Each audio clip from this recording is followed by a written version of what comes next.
Welcome to I Am Simple Techie channel. This is the part 4 of the video titled Create a responsive homepage for an online eShop. In this video, we will learn how to create a dynamic double column row in ASP.NET Core using Bootstrap and MVC. Before we start, we will have a short walkthrough on our final output, and we will also walk through what was done so far. This is our final output page. As I told you in the earlier videos, it has 8 bootstrap rows. We had created row number 1, row number 2, row number 3 and row number 4 in the earlier parts of this video series. Now let's start the part 4 of the series. In this video we are going to create double column rows. This is the double column row. There is an image in the left side, then content. Again there is an image, then content. We will open the source of the final output and we will have a look at the double column row source from the browser source.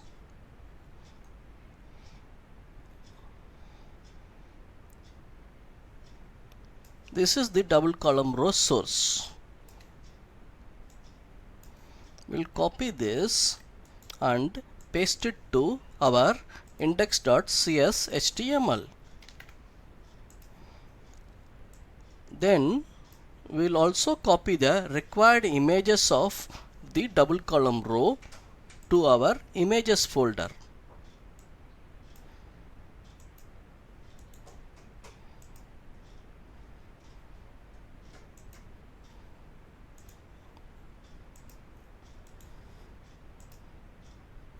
Okay, now we copied the images also. It's ready. Well, let's see the source. Our final output project was done on .NET MVC, not on the .NET Core. So it is having a root as /content/images. Okay, but now we are doing the same project in ASP.NET Core. Okay, so we need to remove the /content from here. We'll remove this, and also we will remove it. Where is other source? Here it is. We will remove this also. Save, and we will run our project. If you notice, our output is not matching with the final output. In the final output, the content is placed next to the image. See, but in our output the content is placed below the image. This doesn't look good, so we are missing something here. Let's see. Yes, the class flex-container. This class is not yet created. We have to create this class. Then our output should match with the final output. Let's create this class. Now I have created the class CSS class in the site.css, because we have to create all the CSS classes only in the site.css or any folder inside the CSS, but we will use site.css to create all classes for this project. This is a simple class. Flex-container width I am making as 100%. I mean I am taking the 100% of the column. Then minimum height is 300 px, maximum can be anything. Then margin is 0, auto. Display flex. This is the important thing. Display flex. This is not a ASP.NET Core property. This is the property of CSS3. This display flex makes the content to display side by side. I mean parallel to each other, side by side. This is important. So after creating this class, okay, let's see our output. Build, save, and run the project.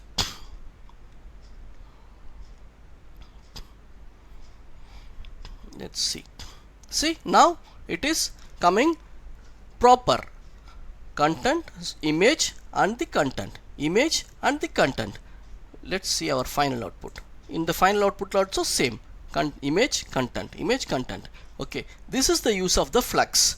This is not the feature of ASP.NET Core. This is the feature of CSS. We are also learning some Bootstrap and CSS from this video. Now I have added some commands to explain you better. If you see the HTML source here, first row. In this row, we have two columns. This is column 1 and column 2. First we'll look into the column 1. In this I have specified the Bootstrap class call -lg-6. It means it will take 6 columns of the Bootstrap row in the large and medium display, and it will take all the 12 columns in the small and extra small displays. Then come to the flex-container class which we created just now. This is taking the 100% of this div. I mean the call lg-6. Okay, this div, from this div it will take 100%, and inside this again we have two columns, column 1 and column 2. This column 1 is for the image. This image will take 50% because we have given the class column here. If we see the column class in the site.css, we have specified padding is equal to 10px and width is equal to 50%. Because of this only, it is taking the 50% of the width. Then this is the content. This is also again we specified the column class, so this will also take the 50%. This is the column 1, and same is done for the column 2 also. Let's see the source. Let's see the output. See, this is large display. Content, image, content and image content. If we reduce the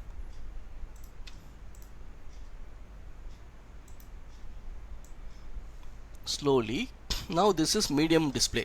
In medium display also two columns are coming, but once we reach the small display limit, the second column will go below. This is small display. In this small display, image, content, but it takes all the 12 columns of the small display. See, this is 12 columns. Then if you go to the XS also will take the 12 columns of the Bootstrap. This is XS. Now let's create the model. Our display, HTML display is proper now, so we will create the model. Select the models folder, add new item, select class, then give a name, double column row model, then click add. This class has to inherit smart row model. Then type ctor double tap to create the constructor. As I told you earlier, all our classes will have a empty constructor. Now I have added 4 properties: column 1 image, column 2 image, column 1 HTML text and column 2 HTML text. Then 2 methods. Method number 1 is add column 1 image, then method 2 is add column 2 image. In here I have made column 1 image and column 2 image property setter to private. In the add column 1 image method and add column 2 image method, I am inserting images before the image path. I am doing this only because I am going to search all the images only in the images folder for this project. To keep it simple, I have made like this. Now we are done with the double column row model. We completed.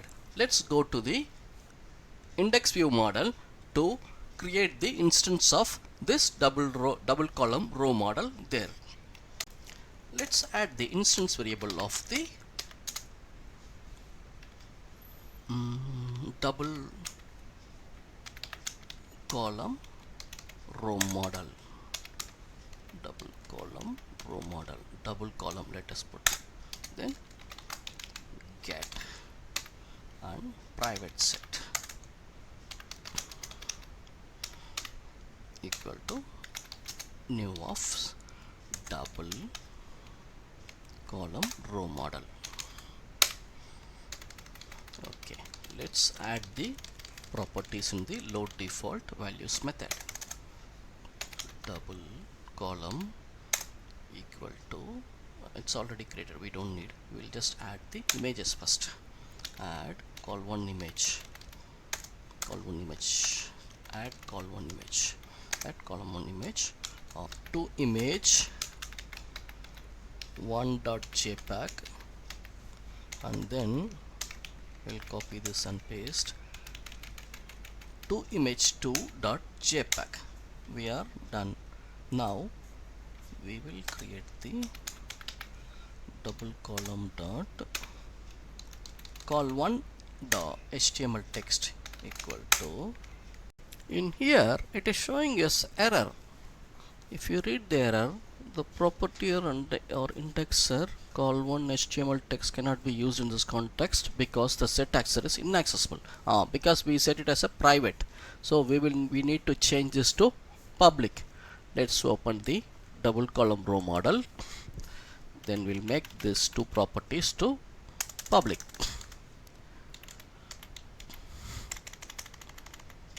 Save this. Let's go back to the index view model. Now the error disappeared. Okay, now we need to bring the HTML code from the index.cshtml. We'll copy this and we'll paste it in the index view model. We'll declare one string html1 equal to, then I will align this. Now I have aligned the copied HTML code to the str html1 property here, and set the call one HTML text to str html1. Likewise, we will do the same for the column 2 also. From here we will copy the HTML content of the column 2. This is the thing, and paste it in the index view model. I have aligned the copied HTML code and stored to the str html2 variable. Then I assigned that str html2 variable to column 2 HTML text of double column. Now we are done with the index view row model. We will go to the index.cshtml to call this row. In the index.cshtml, we will call the properties which we created just now. Model dot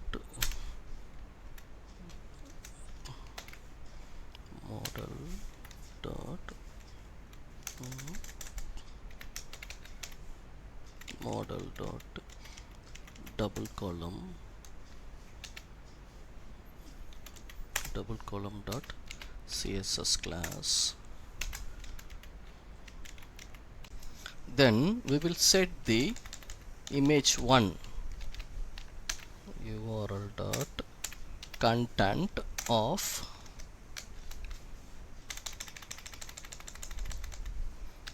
model dot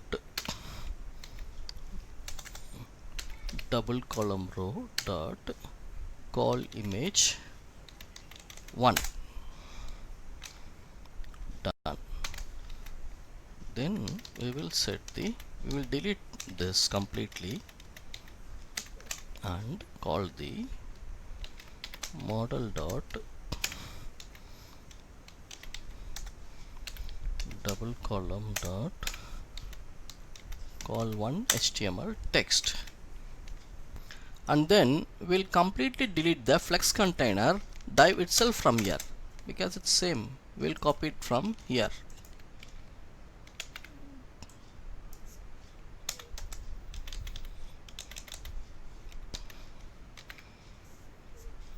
Okay, we pasted here. Now we'll change this to call to image. Okay, and this to call to HTML text. Fine, that's fine. We'll save and run the project.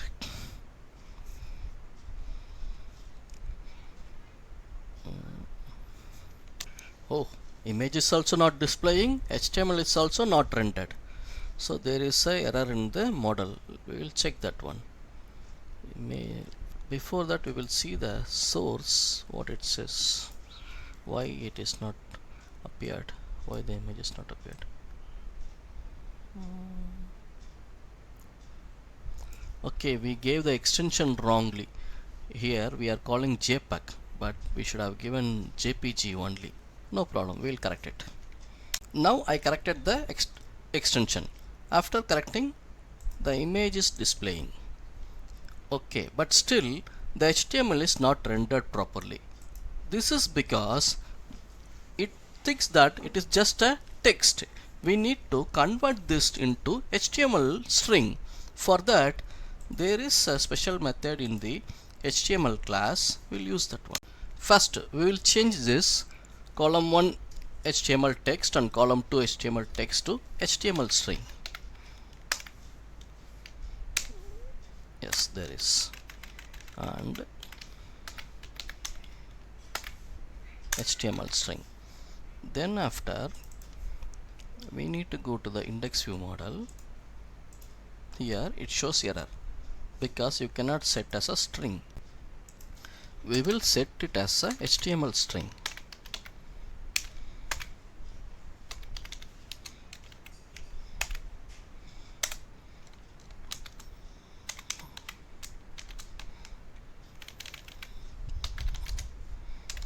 Okay, likewise we will set this also as HTML string.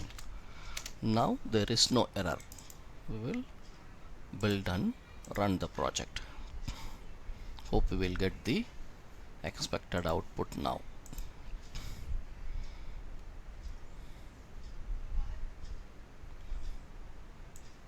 Yes, we got the expected output now. See, our HTML is rendered and image is also displayed.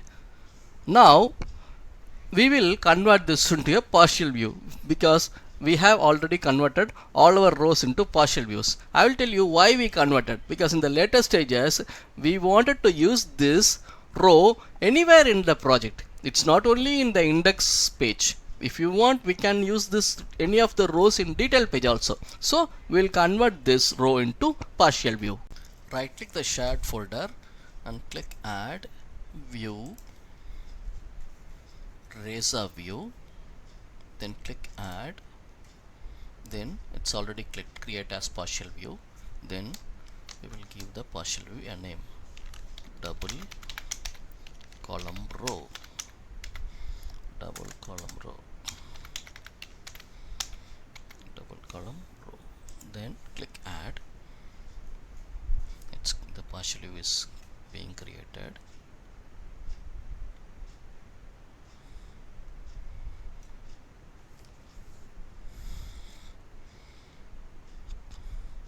Okay, the view is created. Let's copy this complete HTML code to the partial view. We copied here. Then we need the model. Let's copy here this and paste it here. Then we'll change the model to double column row model. Since we are already passing the double column row model, here we should not pass the model dot double column. We will directly pass the model dot CSS Flex. That's enough. Then here also model dot call image 1, and then here also the same. Then after here also the same, and then here our partial view is ready here. Let's go to index.cshtml and then we will delete this, we don't need this here now. Then we will create the partial, call the partial view. Our view name is double column, because this is important, view name should match, otherwise you will get error. And then model dot double column row. Okay, then save and let's run this.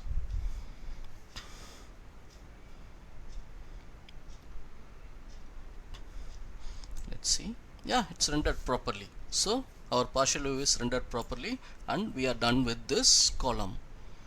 We'll see the resolutions in other screen dimensions. Yes, it's XS is proper. Let's see in small, this is small is also proper. We'll go to medium. Once we reach the medium limit, it automatically comes in one line. Then it's large display also, it is rendering properly. With this, part 4 of the series completes. In the part 5, we will learn how to create the triple column row. I would appreciate if you'd like and subscribe to the channel so that you will be notified for all of the new videos that I will be posting. Thanks for watching. Bye for now.